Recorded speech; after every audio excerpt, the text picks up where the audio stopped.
ನೀವು KCET exam ಬರಿಬೇಕು ಅಂತ ಹೇಳಿದ್ರೆ KCET ಎಕ್ಸಾಮ್ ನ ಅಪ್ಲಿಕೇಶನ್ ಆಲ್ರೆಡಿ ಸ್ಟಾರ್ಟ್ ಆಗಿದೆ. ಇದ್ರ ಬಗ್ಗೆ ನಿಮಗೂ ಕೂಡ ಗೊತ್ತಿದೆ, ಯಾಕಂದ್ರೆ ಈ ಹಿಂದಿನ ಹಲವಾರು ಬಾರಿ ನಿಮಗೆ ಹೇಳಿದ್ದೀನಿ. ಓಕೆ, ಈಗ ಅಪ್ಲಿಕೇಶನ್ ಏನಿದೆ ಅದನ್ನ ಸಬ್ಮಿಟ್ ಮಾಡೋದಕ್ಕೆ ಲಾಸ್ಟ್ ಡೇಟ್ ಅದನ್ನು ಕೂಡ ಅನೌನ್ಸ್ ಮಾಡಿದ್ದಾರೆ. ಹಾಗೆ ಡಾಕ್ಯುಮೆಂಟ್ ವೆರಿಫಿಕೇಶನ್ ಅದಕ್ಕೂ ಕೂಡ ಲಾಸ್ಟ್ ಡೇಟ್ ಅನ್ನ ಅನೌನ್ಸ್ ಮಾಡಿದ್ದಾರೆ. ಈಗ ಅಪ್ಲಿಕೇಶನ್ ಜನವರಿ 17ನೇ ತಾರೀಕಿನಿಂದ ಸ್ಟಾರ್ಟ್ ಆಗಿದೆ. ಅಪ್ಲಿಕೇಶನ್ಗೆ ಲಾಸ್ಟ್ ಡೇಟ್ ಫೆಬ್ರವರಿ 16 ಆಗಿರುತ್ತೆ. ಫೆಬ್ರವರಿ 16, 2026 ನೀವು KCET ಎಕ್ಸಾಮ್ಗೆ ಅಪ್ಲಿಕೇಶನ್ ಹಾಕಬಹುದು. ಅಂದ್ರೆ ಈಗ ಎಂಜಿನಿಯರಿಂಗ್, BSc ನರ್ಸಿಂಗ್, ಹಾಗೆ ಫಾರ್ಮಸಿ ಕೋರ್ಸಸ್, ಅದೇ ಹತ್ರ ಈಗ MBBS, BDS, ಆಯುಷ್ ಕೋರ್ಸ್ ಮಾಡಬೇಕು ಅಂತ ವಿದ್ಯಾರ್ಥಿಗಳು ಕೂಡ KCET ಗೆ ಅಪ್ಲೈ ಮಾಡಬೇಕಾಗುತ್ತೆ.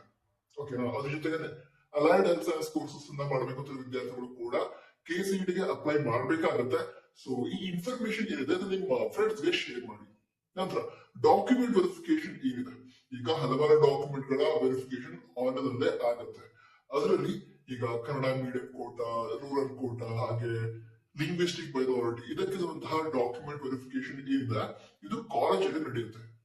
ಸೊ ಒಮ್ಮೆ ಅಪ್ಲಿಕೇಶನ್ ಹಾಕಿದ ನಂತರ ಈ ಡಾಕ್ಯುಮೆಂಟ್ ಗಳನ್ನ ತೆಗೆದುಕೊಂಡು ನಿಮ್ಮ ಕಾಲೇಜ್ಗೆ ಹೋಗಿ ಅದನ್ನ ಕ್ಲೇಮ್ ಮಾಡಿದ್ರೆ, ಕನ್ನಡ ಮೀಡಿಯಂ ಕೋಟಾ, ರೂರಲ್ ಕೋಟಾ, ಹಾಗೆ ಲಿಂಗ್ವಿಸ್ಟಿಕ್ ಮೈನಾರಿಟಿ ಇದನ್ನ ನೀವು ಕ್ಲೇಮ್ ಮಾಡಿದ್ರೆ ಕಾಲೇಜ್ಗೆ ಹೋಗಿ ವೆರಿಫಿಕೇಶನ್ ಮಾಡಿಸಬೇಕಾಗತ್ತೆ. ಅದಕ್ಕೆ ಲಾಸ್ಟ್ ಡೇಟ್ ಫೆಬ್ರವರಿ 20 ಆಗಿರುತ್ತೆ. ಸರಿನಾ? ಸೊ ಇದಿಷ್ಟು ವಿಷಯ ಆಗಿತ್ತು. ಮುಂದಿನ ಅಪ್ಡೇಟ್ ಸಿಗ್ತೀನಿ. ಅದಕ್ಕೆ ಸಬ್ಸ್ಕ್ರೈಬ್ ಕೂಡ ಮಾಡಿ. ತುಂಬ ವಾರದ ಚಾನಲ್ ಇದೆ, ಜಾಯ್ನ್ ಆಗಿ. ಲಿಂಕ್ ಡಿಸ್ಕ್ರಿಪ್ಷನ್ ಅದರ ಟಾಪ್ ಬಾಕ್ಸ್ ಇರುತ್ತೆ. All the best.